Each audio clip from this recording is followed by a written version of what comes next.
rally round and really make a sound that echoes across the valley from our city's football ground. Bradford are in the Premier League. Bradford are in the Premier League. City till I die, city till I die. I know I am not sure I'm Bradford City till I die, city till I die, city till I die. We are live! Wherever you are in the world, good morning, good afternoon, good evening, good night. Welcome to Bradford City Up the Chickens Live. And we are streaming live on Facebook, Twitter, and other social media sites. I know the game's been postponed tomorrow, but we're still doing a podcast. The show must still go on. So, just to start off with, we've got a little bit of a running order. And the running order is, when I find it again. So obviously we're going to talk about the Colchester game, and obviously we're going to talk about the Doncaster game, but the Doncaster game has now been postponed due to the blistering, freezing conditions outside.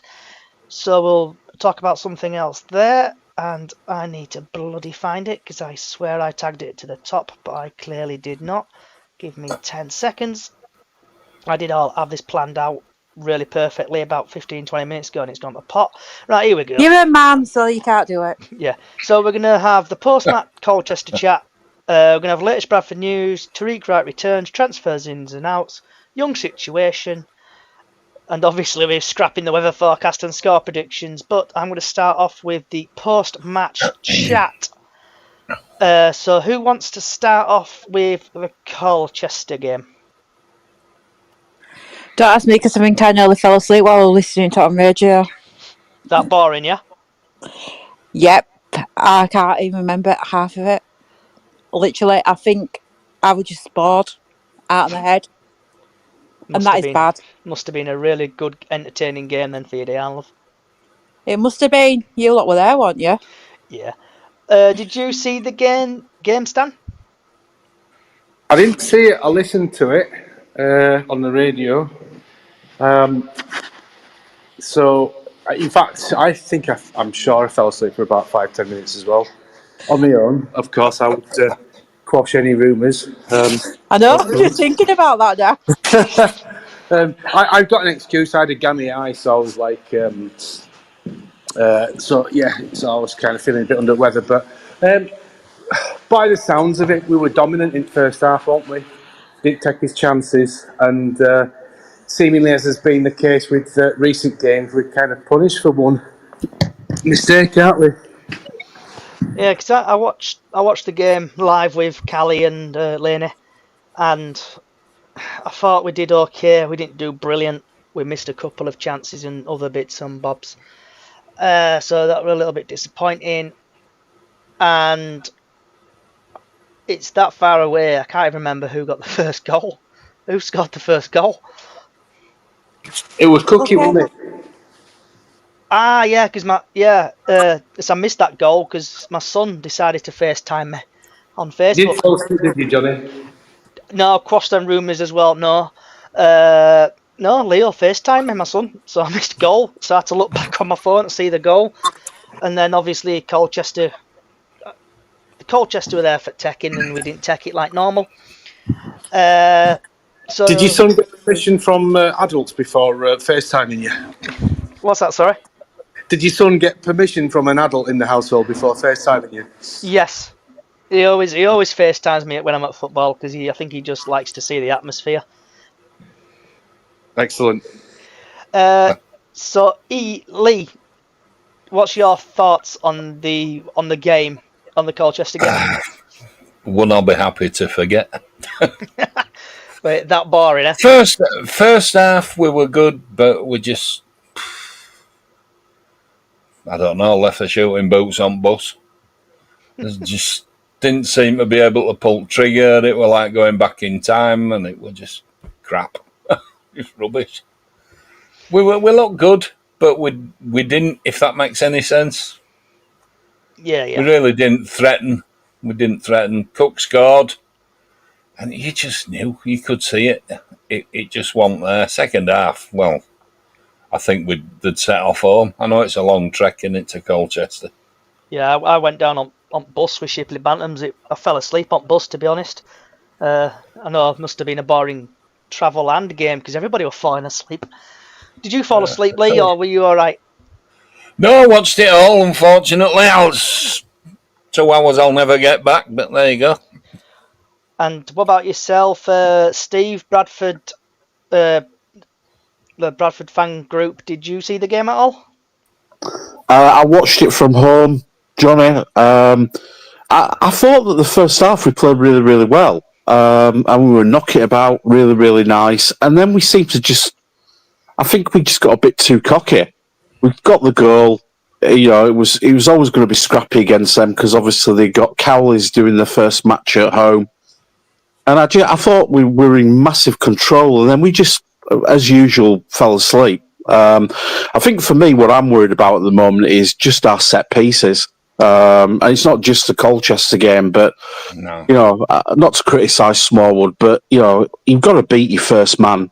And I just think that I know other fans have talked about this as well, but I think that we've got to basically kind of mix it up a little bit with set pieces, and because how many goals are we not basically getting because of that? And when you think about tight games, and we're going to have scrappy games during the rest of this season, especially with kind of some of the football that Alexander wants to play. We've gone direct quite a lot. I just think that we've got to utilise our set pieces a lot more effective than we're doing, because I think we're costing ourselves potential goals, mate.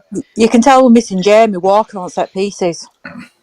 For sure. Yeah, Definitely. Fact. Yeah, 100% agree on that.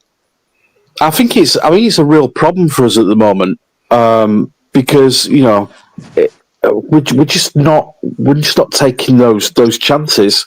As Lee said, we've had chances there in that game. We should have killed the game off. And I'm not surprised that Alexander was angry after the game, in his post match kind of interview, because I came away from that feeling quite deflated. I did think it was 2 points lost. I think they were there for the taking, and to then concede a goal like that where it's knocked over the top and we've fallen asleep, it kind of for me showed that we lack some pace in defence as well. We take Halliday out of the equation, but the reality is I think that we're slow in terms of when we're forced back. Though saying that, I think Taylor's got a lot better over the last few games, but I think we dropped 2 points there, easy. Communication won it there, goal. It was a decent ball in, but it shouldn't have gone anywhere. He should have cleared that. Yeah, and but it was slow. Did he get a shout? Who knows?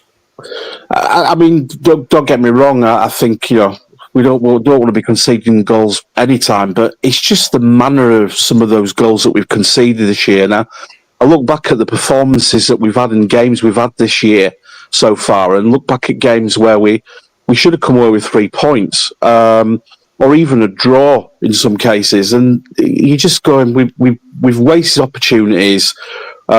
There's no doubt that Cook's not firing on all cylinders as he was last season, no doubt about. But then you don't want to put the pressure on one man. We should be racking up goals from all around the pitch. And without a shadow, as Diane said, we've missed Walker. So I honestly can't even tell you. I don't know how everybody else feels, but I think we've missed him somewhat chronic. I think our forward line's just getting in each other's way all the time. And the chances that would have fallen to Cook alone, you've got 3 people trying to go for the same ball. Yeah.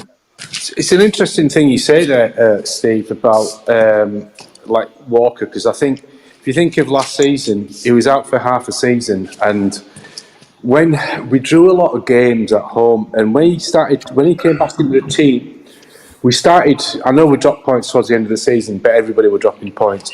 We started actually picking up results, as in like wins, because he's so influential. And I mean, I can't get my head around how some people didn't rate him at all last season.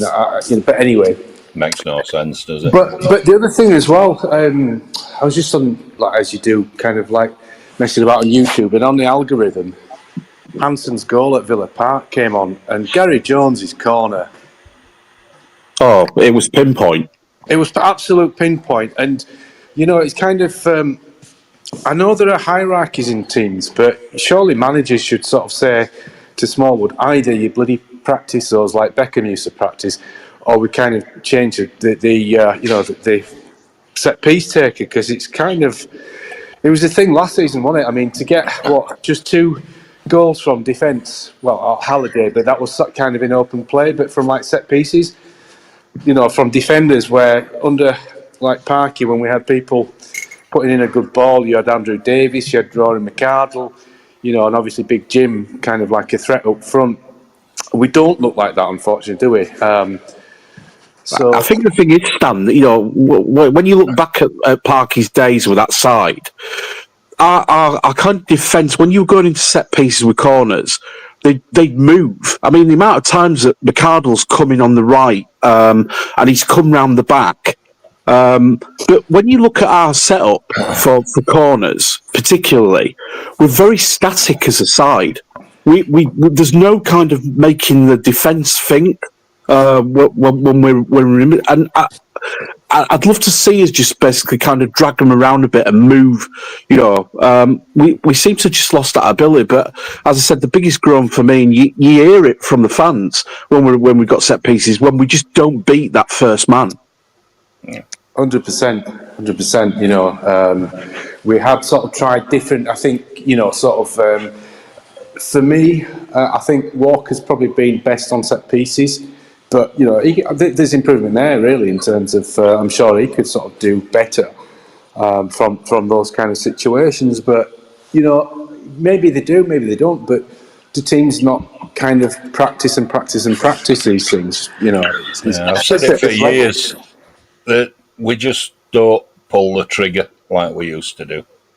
Yeah, People don't back themselves. We just don't, Yeah, that's true, Lee. That actually, you're looking for a couple of times at half time. I've kind of put posts up as myself, and I've said that we just lack any movement. We're not kind of looking for the ball. We're not taking a chance on a break or something like that. And I just wish that the players had go. I'm going to take a chance and just try and get picked out here, because I think we've definitely got the talent to finish balls when we really put our mind to it. But set pieces for me are a major problem right now, and I just want to see a little bit more movement and making their defenders think about it rather than what we know is going to happen. Ball's going to come in. It's not going to beat the first man.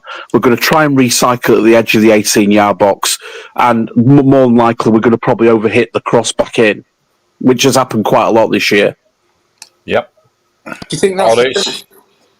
Sorry, Lee, go ahead, mate, sorry. No, you're all right. I was just going to just add to that. You're exactly right. But I just do think our strikers have this mentality that, it's a ball coming in, and they all go for it, and they get in each other's way. Yeah. Just get in each other's way. And that's just kind of like tactical awareness, isn't it? It's structure as well, knowing where to run. You mentioned Walker. He knows where to run. He knows when to run. Yeah, I don't know if you've noticed as well. Quite a few times, last few matches, I've really, really noticed it because I've been watching Andy Cook quite closely and watching his movement, just trying to see, if there is a confidence issue with him. But the amount of times he's bollocked people around him, this frustrated, isn't he? Yeah, I mean, where he's been expecting a ball to go in, which I think last season he would have got, and they've just not taken a chance, and he's lost his rag. And more I'm seeing that in last few games. Definitely, I've seen him where he's lost his temper.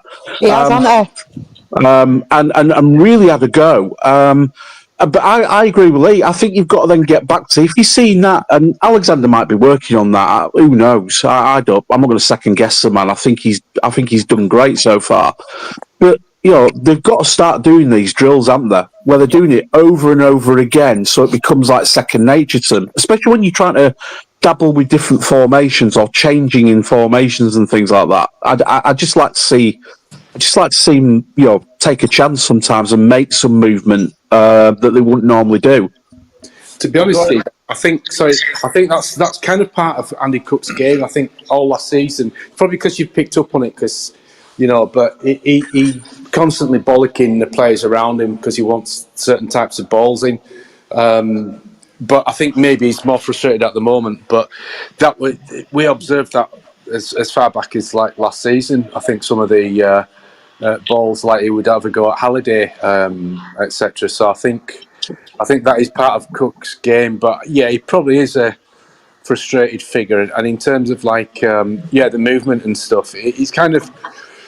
I think it's a bit incumbent on players themselves to kind of work it out or to kind of study the game a bit. He's kind of.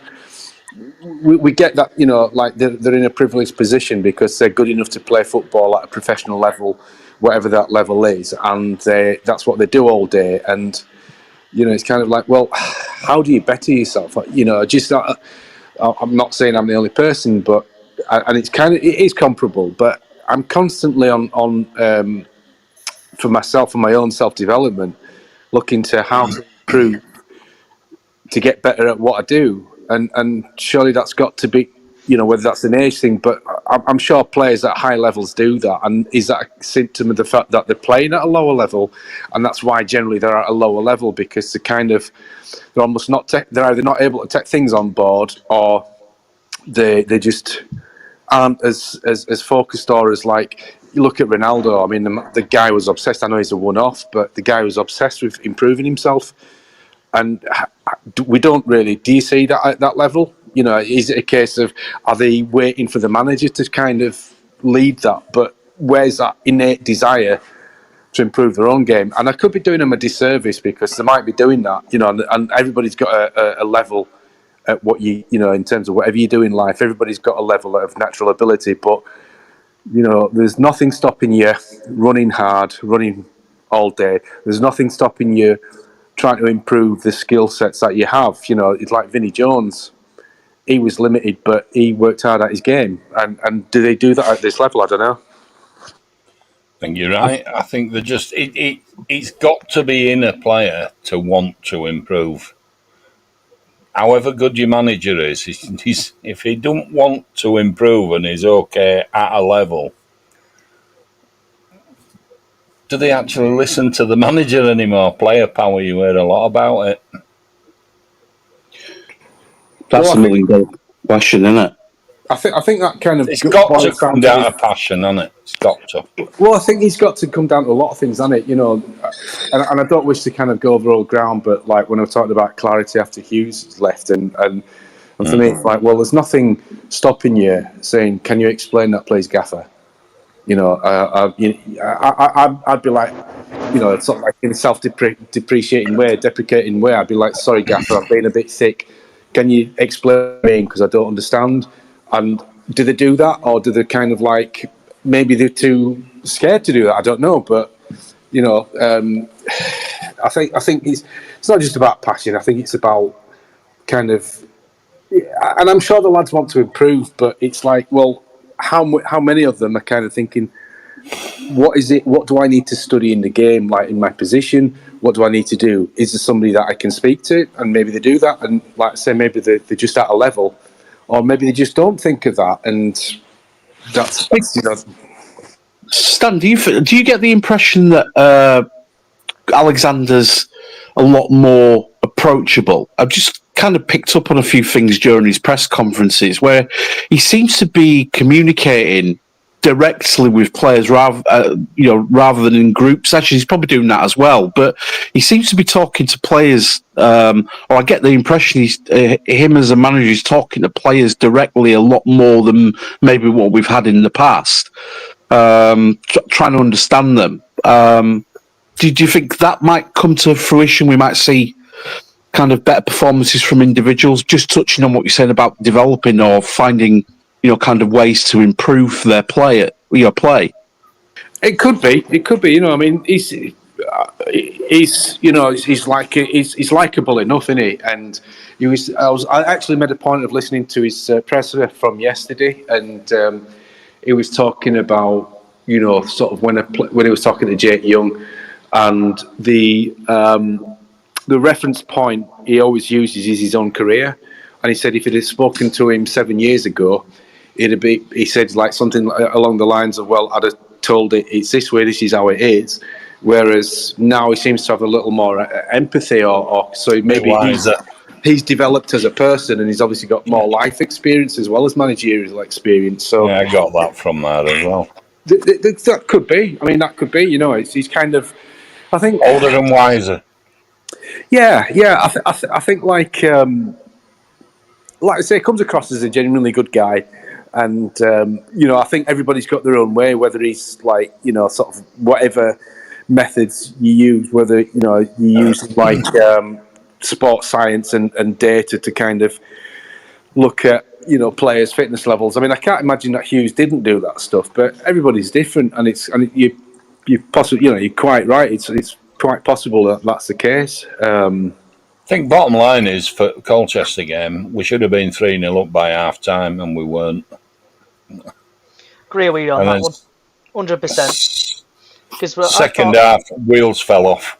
End of. Yeah, I thought we were basically doing pretty well with it, like pressing well and all that lot. Then all of a sudden, it just went to shit.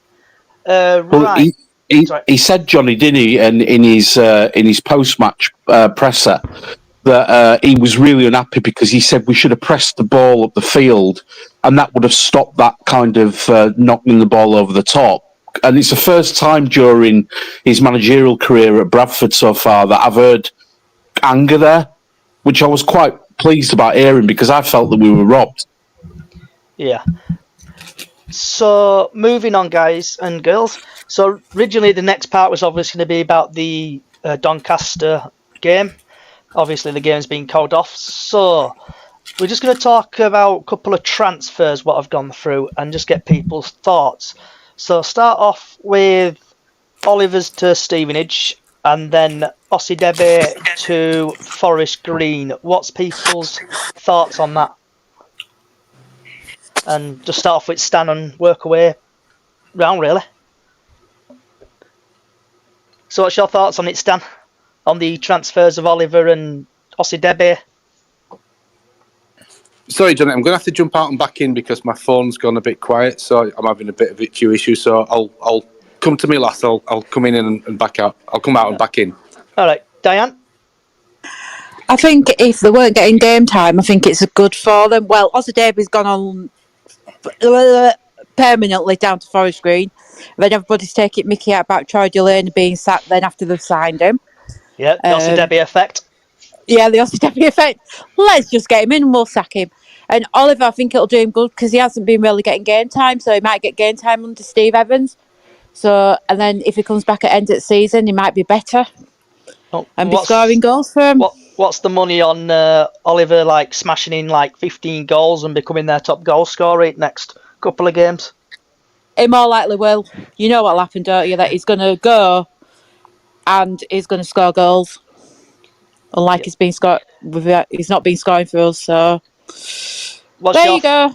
What's your thoughts on it, Steve? The current transfers? So the Oliver thing didn't really surprise me. I think he obviously has come back after a long injury. His return in terms of goals for Bradford has not been particularly good. And I think there's a good football there. And he's obviously worked with Evans before, so it probably was a no-brainer for him. But if it gets him kind of kicking on, I do think there's a good player in there. I really do. I think there is a player in there that just probably needs a bit of confidence, needs to get a run of games, build his fitness up. But I think it's a good move for all parties, is that one. And I think it was being mooted that he'd go there permanently, but obviously a loan still means that if he starts banging him in again, as seems to be the case that Bradford City players go off and start banging goals in, then it could be good for us. Yossa Davey, I don't think he's been right since he took that horrific injury, to be fair. And there was flashes of brilliance with him. But most of the time it was, the amount of times I've counted this season where he's been headless chicken mode and just put his head down and running into trouble and things like that and doing too much. it's a good move for him. I don't think he was going to really get the long-term game time at Bradford City. The fact that we've got a fee for him as well, I think, is particularly impressive. And regardless of what's happened with Troy Deeney, he's going to have to lift his career up and start doing something. The likelihood is, they're heavily tipped to go down this year at Forest Green. So we'll see, but I think it's good business by the club. I don't think he's not taken to people's hearts at Bradford. I don't think he had much of a future there, especially after some of the performances this season. So good business for us, good business for us because it frees up some cash, and we'll see now what happens. But I think we've been mooted about signing a Forest Green player today. I've seen various posts about it. Whether it's true or not, I don't know. But that's what I think on the current transfers. And before we go to Stan, we've actually had a Facebook comment from Robbie Day, and he's put Oliver to Stevenage is a great move. He plays his best under Evans. We don't need to get the best out of him, even if there is a sell-on clause for him. Reduce the pay in wage in the club and try to bring someone in more forward. Best we could get out of. We get a fee for all of it, so I can't complain. Right, Stan, what's your thoughts on Oliver, if you can hear me, / Ossie Debbie? Yes, I can. Thank you. Yeah, pretty much echoing what's been said. I think with Oliver, it was probably a strange signing last summer in that he didn't seem to be the type of player that we were sort of signing. We were signing kind of, of a League Two standard, but kind of like, sort of, you could see Hughes was trying to play more sort of higher, further up the league sort of football. I wish him the best, and like everyone said, he's kind of, it could be a win-win for us because, like, Stevenage are not in our league, so he does well for them. We either get a fee or we kind of bring him back for next season, and he starts, kind of doing a business for us. With Paddy, I think, I think we've kind of taken advantage of Forest Green's desperation. I don't mean that to denigrate Paddy, but in terms of they'll be like trying to throw money at survival. So we've done well to get a fee, and I think it's best all round. I think with regards to this season, I mean, he was a popular player last season at Ossie, and for some reason in the summer he just didn't kick on. He kind of started to get a bit of game time back end, came on at Swindon, etc., and so on, and obviously had a summer's sort of freshness, but he just he couldn't adapt or couldn't take on board what was being asked of him. So a frustrating player. I seem to remember that, like, I think it was the Walsall fans were saying that he's really inconsistent and typical of a player at that level. So I just wish him the best, and I think it's a good move all round.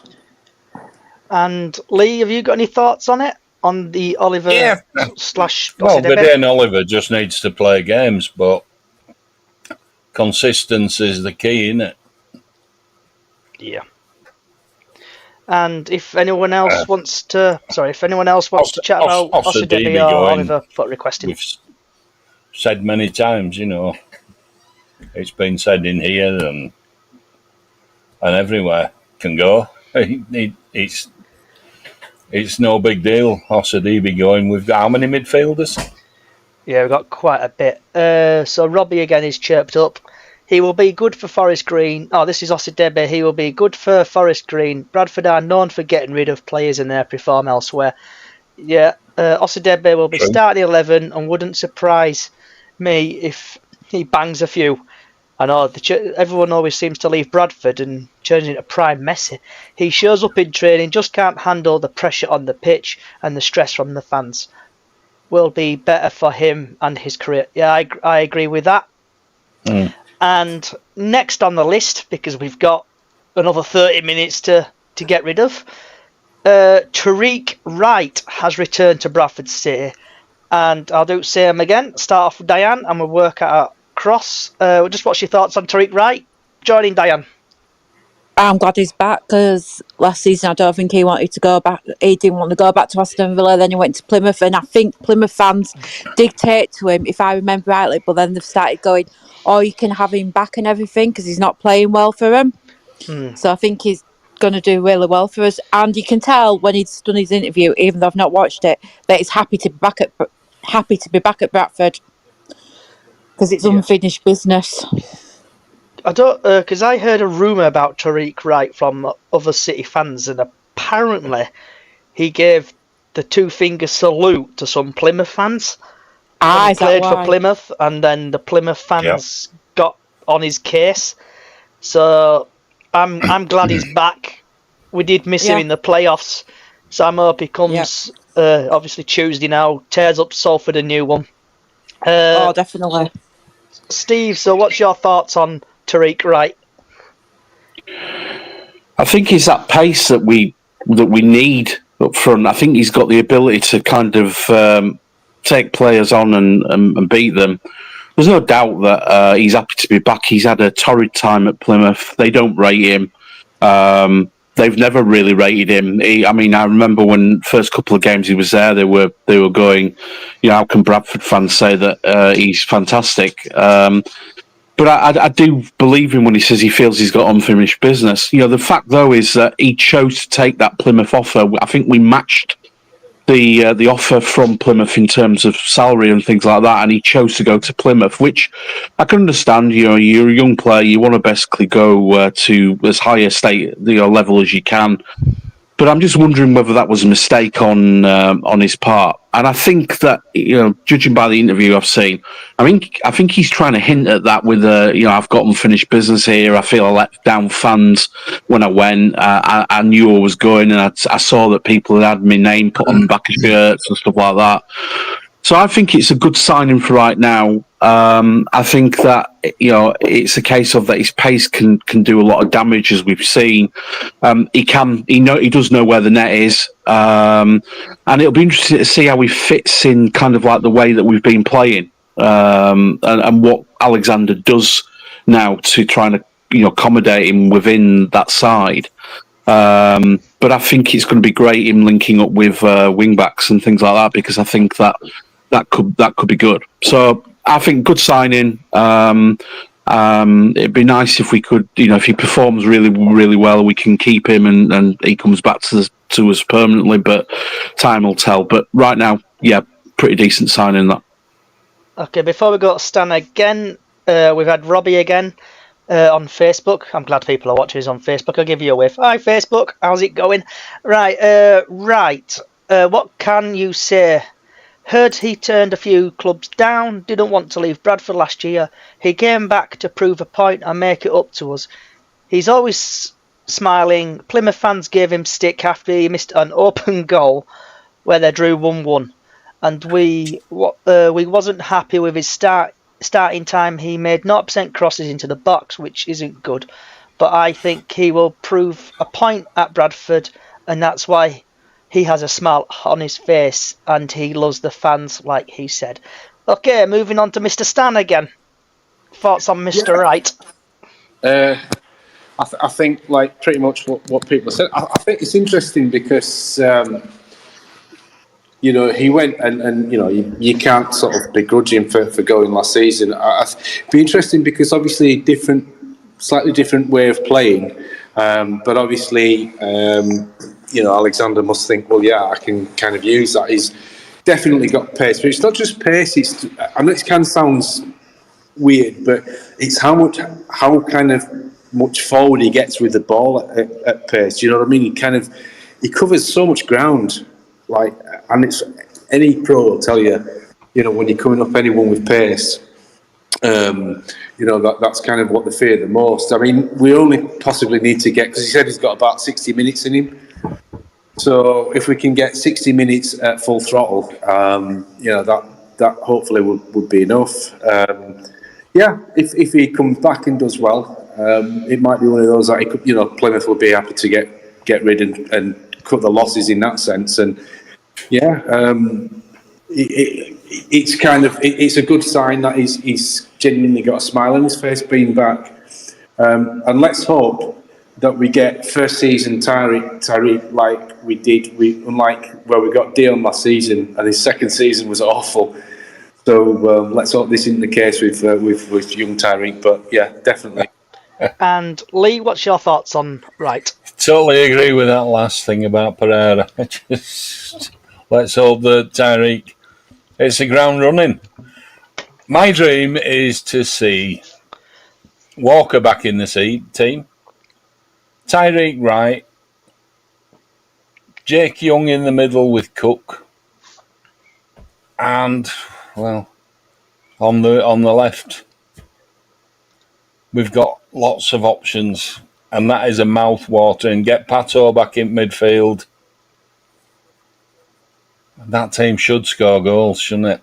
Yeah. So then, moving on now to everyone's favourite dilemma. Mr. Young. Mr. Jake Young. I've just seen on the TNA that they've... Actually, I'll just quickly get the article up because I've got it up in front of me. So City have knocked back a third attempt to sign Jake Young. City have turned down another bid for Jake Young. The Telegraph and Argos understands the third offer has been made for the striker who has been rejected. And it's thought it's come from a League One side who've previously been knocked back. So that my mind's thinking Carlisle or another team. Carlisle confirmed they made an unsuccessful bid, while Exeter Port Vale have also been linked with Young, who's still 18 months left on his contract, plus another option in favour. That has put City in a strong position to drive a hard bargain for the 22-year-old, who has not been involved since recalling from his Swindon loan after complaining of soreness in his ankle. And then it's on about Paul Simpson accusing Bantams of slapping ridiculous price tag. I just don't want him to go there. So we'll go from Stan and then just basically what's people's thoughts on Jake Young's situation. Well, I've got two words to say to Paul Simpson, but it's like second one ends in off, I bet. Exactly. Whenever you're selling something, you sell it at the price you think it. Exactly right. And so if it's like, let's say, £1 million, just whatever it is, you don't want to pay it, it's fine. That's fine. And I think, and I'm pleased actually that City are kind of sticking to the guns, because, it does sound like it is Carlisle, doesn't it, that have put another bid in, and it's like, well, how desperate are you to stay up then? But I would love to see Jake Young stay, definitely. And listen to, talking about the Adams interview, so presser is basically, there are elements of Jake Young that wants to stay at Bradford, and obviously, if you've got all these clubs coming after you, it's going to turn your head. So let's hope that, from a City point of view, and for a Jake Young point of view, that he stays with us, gets another 10 goals between now and the end of the season at least, and kind of thrives. And because anyone in a claret and amber shirt, all we want them to do is do well for the shirt. That's all you can ask, and whether it's a player you like or dislike. So I hope he stays, and Paul Simpson can fuck off.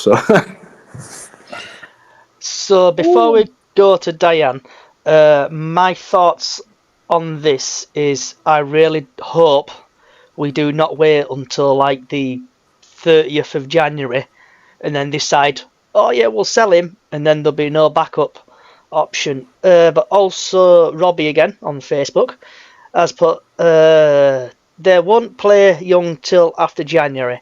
Why would you play him mid-January? You wait till the very last moment. If you want rid and expect the bid, if you play Jake Young, has a bad game, etc., the price tag will go down.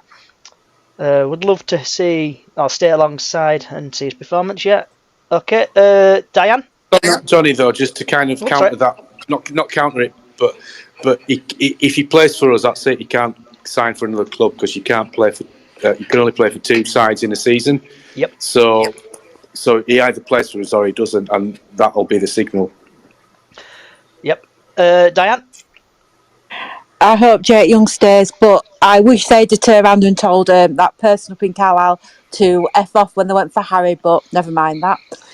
Because I think it's funny he's letting goals in. I'm sorry, but Yeah, I hope Jake does stay. We'll move on to that in a minute, Diane, so you might need your tissues for that. Oh, my tissue. What tissues? I don't need them anymore. I've deleted all. Well, I haven't deleted my pictures of him, but never mind that. Have you sold your cups?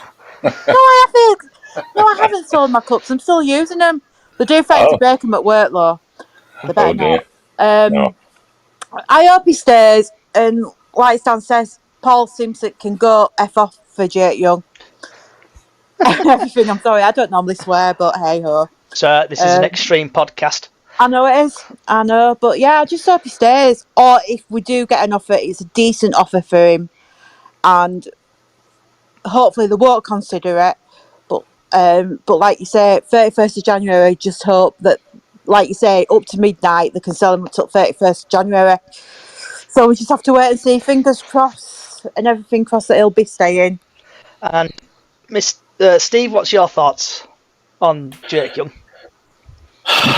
Well, if you listen to my thing the other night, I said that I was a little bit disappointed with Swindon playing him when he was injured, and I thought there was some form of protective cover in place for lone players where they've got to think of the best interests, etc. But that's by the by.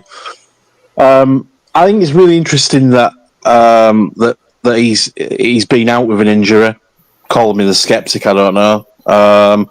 And I also think it's really, really bad form of Simpson to conduct himself in the way that he has conducted himself, because the registration for that player is with Bradford City. Bradford City have a contract with him with an extension. We're under no pressure to sell. Well, what we know from the outside. So and as others have said, the price is the price. You can moan all you want as another manager about the price of a player, but if Bradford City value Jake Young at £500,000 or £1 million or whatever, that's the price. And it doesn't matter what Simpson says. But I just think it's really, really kind of bad form that he's come out and made these comments, not once, but a few times. And, trying to unsettle a player. And, I hope that Young stays and proves his worth. I really do. But then again, we haven't had his goals all this half season. That means we're not missing much. And if he goes, then we get the best price for him, and hopefully Sparks will reinvest back into the team. We'll see. But I'm just really disappointed with Carlisle. And it doesn't help, obviously, that they've tried to kind of do this fake rivalry with us and things like that. So that's even more so. If he could go else, he can go somewhere, but just as long as it isn't Carlisle. And Lee, what's your thoughts on the Jake Young situation? Well, you set me off now. Jake Young. Graham Alexander recently stated in an interview that he set the price high deliberately because he doesn't want to sell him, and he doesn't believe Jake actually really wants to go. Part of him wants to stay. And he's spoken to him, so we can't know what went on in that conversation, other than there must have been something in that conversation that made Graham Alexander think, I want him in my team, and he wants to stay. Simpson up in Carlisle is a conniving, whining little shit, and should never probably manage a football club again. But he's got the job at the minute. But all he does is whine about how much it is and we can't afford this. It's our player. It's our price. Don't like it. Do one. Yeah. Don't mince your words, Lee. I won't know. I'll say how I feel. I feel quite strongly because I actually think Jake Young wants to stay. And I would love to see him prove everybody wrong. And get in that team and play with Cook. And right now as well, I mean, Jake took Banks' place a couple of times, scored a couple of goals, and then mysteriously got dropped. We don't know why. But there were obviously issues with Hughes, which is well documented and doesn't need to be gone into again.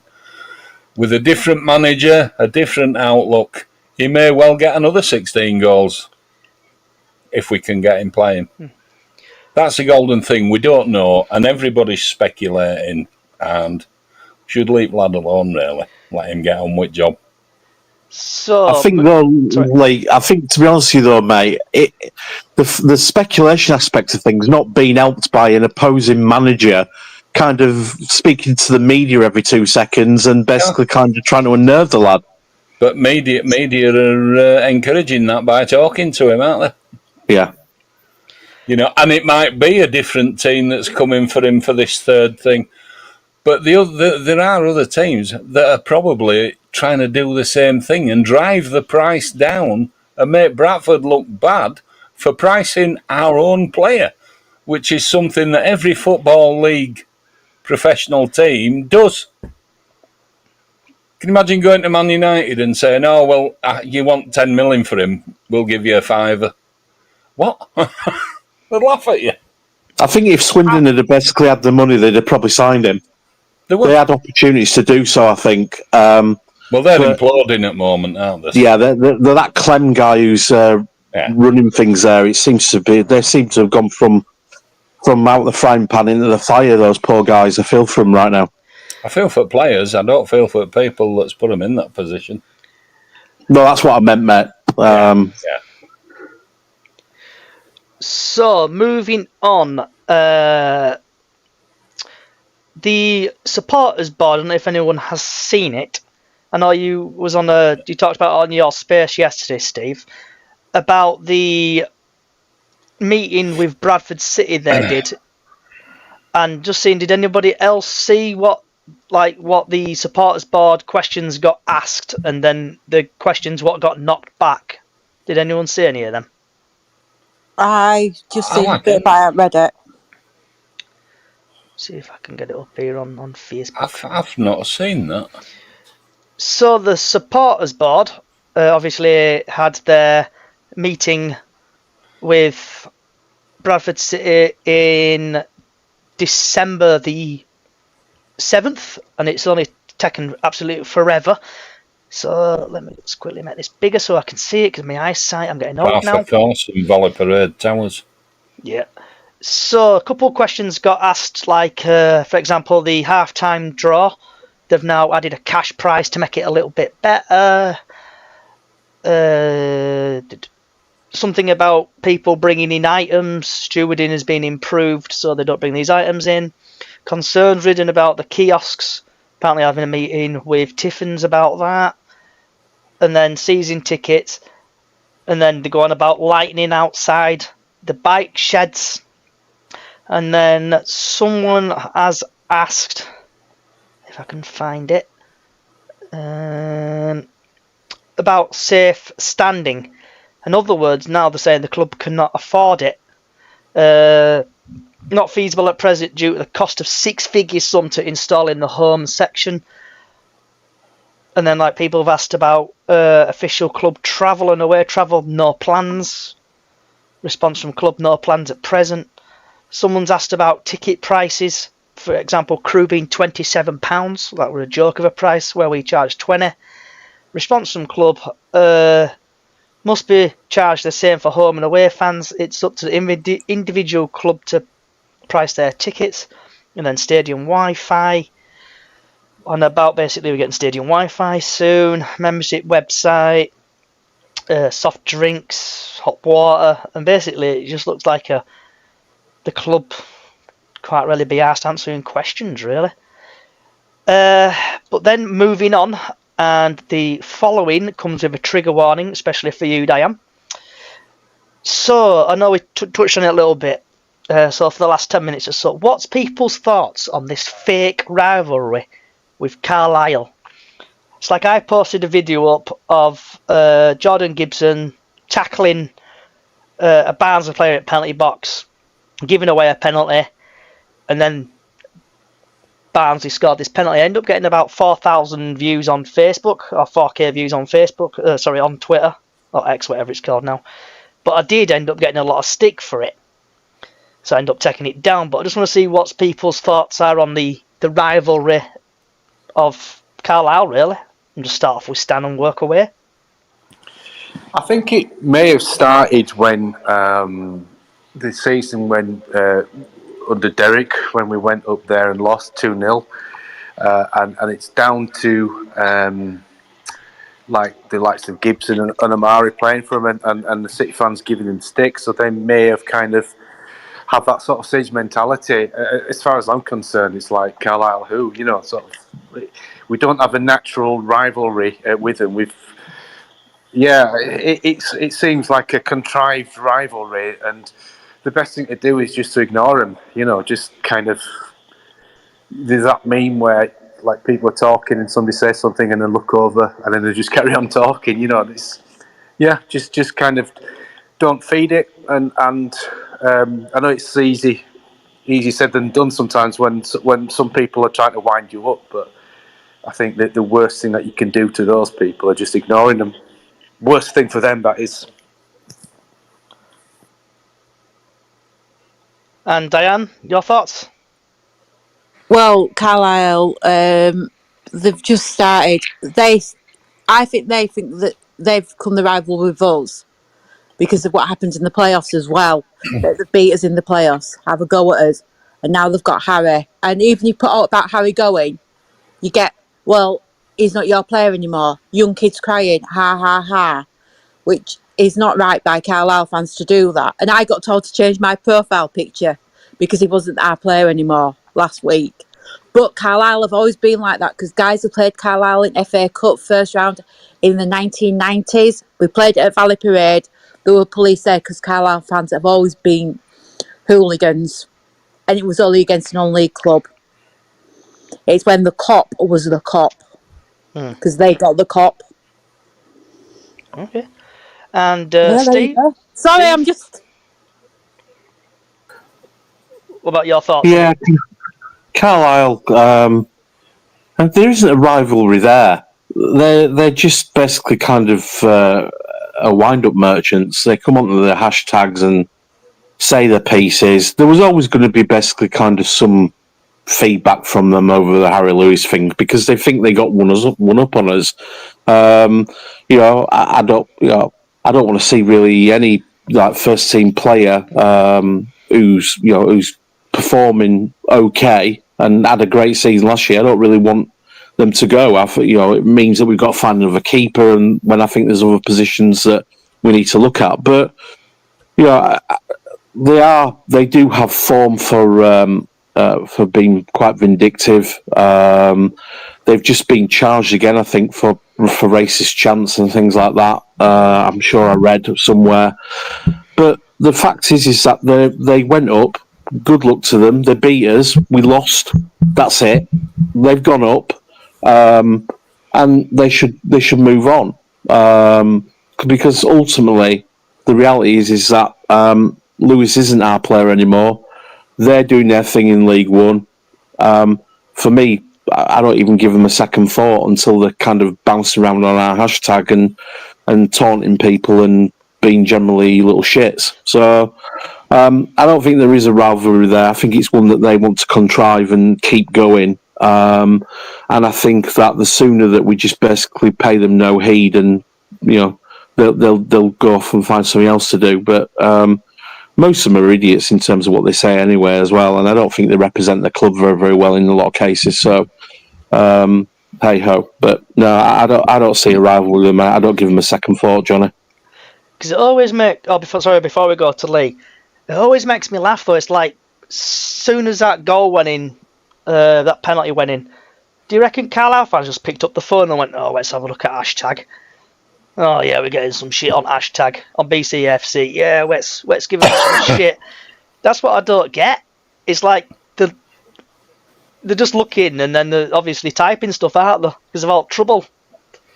They do seem to basically kind of make a beeline for our hashtag whenever anything closely remote is to basically kind of Bradford. They're all over it. So if they want to waste their time that way, that's fine on them. I just think that they've got nothing else. But let's face it, they haven't exactly got a season at the moment that they can cheer about. despite all the bravado when they did beat us. We're going to basically be all right up in League One, and we'll do this and we'll do that. They've not had a good season, and Simpson's under real pressure. New owners, they've got money to invest. Realistically, how long do they hold out with Simpson in charge? I think in the next couple of weeks he could be vacating his position because those Americans will want to preserve their investment and try and save this season. But I'm sure they'll be on our timeline again, or trying to link themselves with Alexander and things like that, knowing them. Yeah, Lee. Carlisle. Exactly. No, I'm just saying it's all in their heads. I don't think there's a Bradford City fan that actually gives a flying fart what Carlisle think or say or do. Bring it on. We'll see who's top dog. Because we'll be playing them next season if we don't go up. Or if they by some quirk of wizardry, because it's a strange place, Carlisle, out there on its own, isn't it? So, if they do manage to survive and we get promotion and go up, we'll just go smash them. Simple as. They're storing up problems for themselves that can get stuffed. Yeah, I think personally they're going to go down. It's like I know they got. I think so. They got Armstrong, didn't they, who was linked with Wrexham once, and I think he scored. It's like watching the Barnsley game, and then looking at the hashtag. The Barnsley defending were horrible. They just kept passing it to themselves and messing up, really. But they still managed to get a win, didn't they? Yeah, they did. Agent Devante Cole there, doing his thing. There you go. Yeah, former Bradford player, that, wasn't he? Yeah. Where did we get it? Where did Bradford get him from? His dad. His dad fetched him, didn't he? I can't for remember. the trial, because he kept falling out with people all the time, and his dad, Andy Cole, fetched him to Bradford. And, well, he's a superstar, isn't he, Devante? Superstar Devante Cole. His dad were deadly from half an inch, Okay, right. Anyone got like last 4 minutes or so? Does anyone else want to fill anything in, or any news or anything anyone wants to share? Okay, take that silence as a no. No, definitely not, because it's too bloody cold.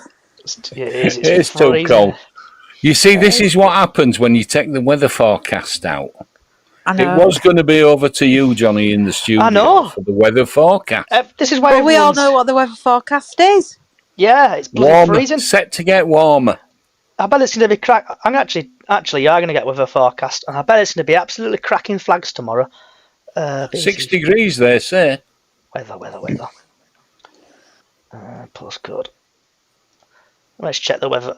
You've got me going now, Lee. Let's check this weather forecast for tomorrow. Well, we miss it. I know you miss it. This is It's highlighted. a thing. It's a thing now. Oh, right. All right. So tomorrow's rain in the Bradford district is going to be a lovely 4 to 6 degrees, and from 11 o'clock onwards, it's supposed to piss it down. So yeah, I think that's the downside. It's getting warmer. We're getting rain. Yeah. Also, Yes. we might have the match on Tuesday night on then. I don't know. It's supposed to rain. It's supposed to Under rain umbrellas.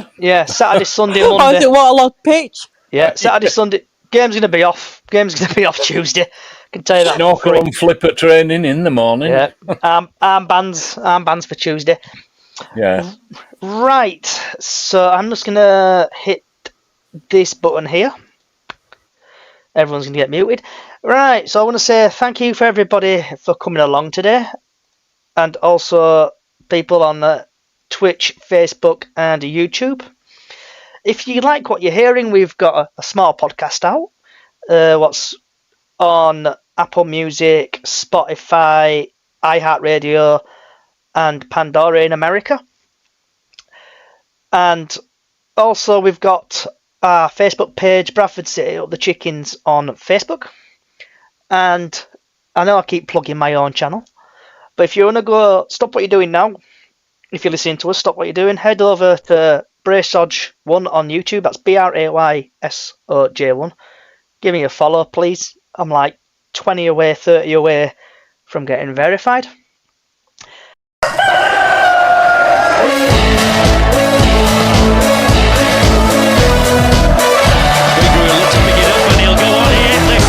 Bradford, it's Beagrey. He's got to make this count. It's Beagrey. It's 1-1.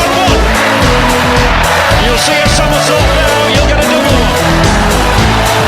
City till I die, city till I die. I know I am, I'm sure I'm Bradford City till I die.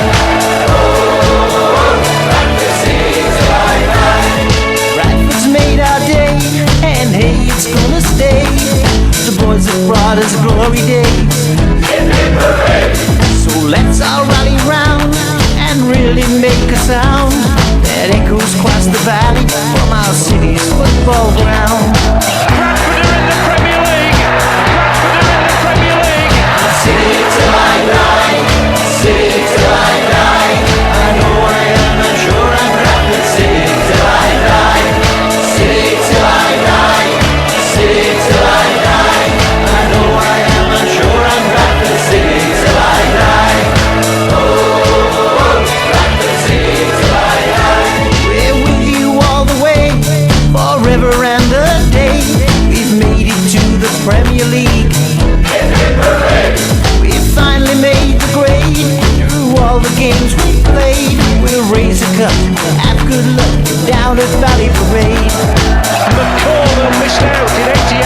I feel for a box to say it. City till I die, city till I die. I know I am, I'm sure I'm Bradford City till I die. City till I die, city till I die. I know I am, I'm sure I'm Bradford City till I die. Oh, Bradford City till I die. We're moving to the Wolves half. Where is Blake? Now he can move forward. Wally's got ahead of him. Mills is across the angle. It's Lee Mills. It's 2-1 Bradford City. After they scored the second goal, when they hit the post, well, I'm sure I'll never forget those last few minutes, ever. And the last few seconds of the game on TV when they showed Rob and Bates willing the rest of lots of time. The look on their faces were magic, absolutely magic. Now we're at the top, get our tickets for the cop. Let's give a cheer, bells are